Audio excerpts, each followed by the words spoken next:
ನಮಸ್ಕಾರ, welcome to Yoyo TV Kannada. ಇವತ್ತಿನ 5 ಪ್ರಮುಖ ಸುದ್ದಿಗಳು ನಿಮಗಾಗಿ.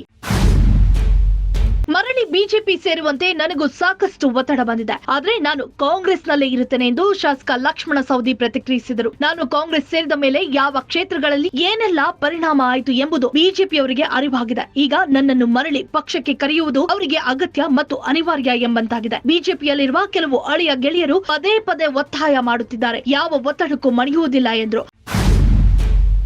ನಮ್ಮವರ ಕುತಂತ್ರ ಪಿತೂರಿಯಿಂದಲೇ ಬ್ರಿಟಿಷರು 400 ವರ್ಷಗಳ ಕಾಲ ಭಾರತವನ್ನು ಆಳಿದರು ಎಂದು ಮುಖ್ಯಮಂತ್ರಿ ಸಿದ್ದರಾಮಯ್ಯ ನುಡಿದಿದ್ದಾರೆ. ಕೋಡೆ ಋತುದಲ್ಲಿ ನಡೆದ ಕ್ರಾಂತಿವೀರ ಸಂಗೊಳ್ಳಿ ರಾಯಣ್ಣ ಪುಣ್ಯ ಸ್ಮರಣ ದಿನ ಕಾರ್ಯಕ್ರಮದಲ್ಲಿ ಮಾತನಾಡಿದ ಅವರು, ಸಮಾಜದ ಬದಲಾವಣೆಗೆ ಒಪ್ಪದ, ಸಮಾನ ಅವಕಾಶಗಳನ್ನು ಒಪ್ಪದ, ಅಸಮಾನತೆಯನ್ನು ಘೋಷಿಸಬೇಕು ಎನ್ನುವವರು ಈಗಲೂ ಕೂಡ ನಮ್ಮ ನಡುವೆಯೇ ಇದ್ದಾರೆ. ಇಂಥವರು ಬಹಳ ಅಪಾಯಕಾರಿ. ಇವರ ಬಗ್ಗೆ ಎಚ್ಚರದಿಂದ ಇರಿ ಎಂದು ಕರೆ ನೀಡಿದ್ದರು.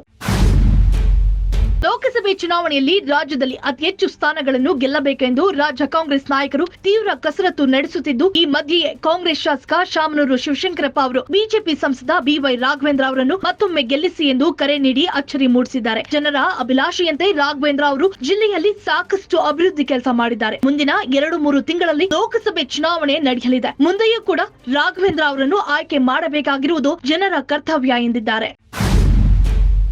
ನರೇಂದ್ರ ಮೋದಿಯೇ ಮತ್ತೆ ಪ್ರಧಾನಿಯಾಗಬೇಕು ಎಂಬುದು ದೇಶದ ಜನರ ಆಶಯ. ಲೋಕಸಭೆ ಚುನಾವಣೆಯಲ್ಲಿ ಬೆಂಬಲಿಸಲು ಬಿಜೆಪಿ ನಾಯಕರು ಸೂಚಿಸಿದರೆ ಖಂಡಿತವಾಗಿ ಮೋದಿ ಗೆಲುವಿಗೆ ನನ್ನ ಶ್ರಮವಿರುತ್ತದೆ ಎಂದು ಶಾಸಕ ಜಿ ಜನಾರ್ದನ ರೆಡ್ಡಿ ಹೇಳಿದರು. ಪಕ್ಷಕ್ಕೆ ಮರಳಿ ಬರಲು ಬಿಜೆಪಿ ಕೇಂದ್ರ ನಾಯಕರಿಂದ ಆಹ್ವಾನ ಬಂದಿದೆಯೇ ಎಂಬ ಪ್ರಶ್ನೆಗೆ ಉತ್ತರಿಸಿದ ಅವರು, ಸದ್ಯ ಬಿಜೆಪಿಗೆ ಹೋಗುವುದಿಲ್ಲ, ಕೆಆರ್ಪಿಪಿಯನ್ನು ಸದೃಢವಾಗಿ ಬೆಳೆಸುವ ಕಾರ್ಯದಲ್ಲಿ ನಿರತನಾಗಿದ್ದೇನೆ ಎಂದರು.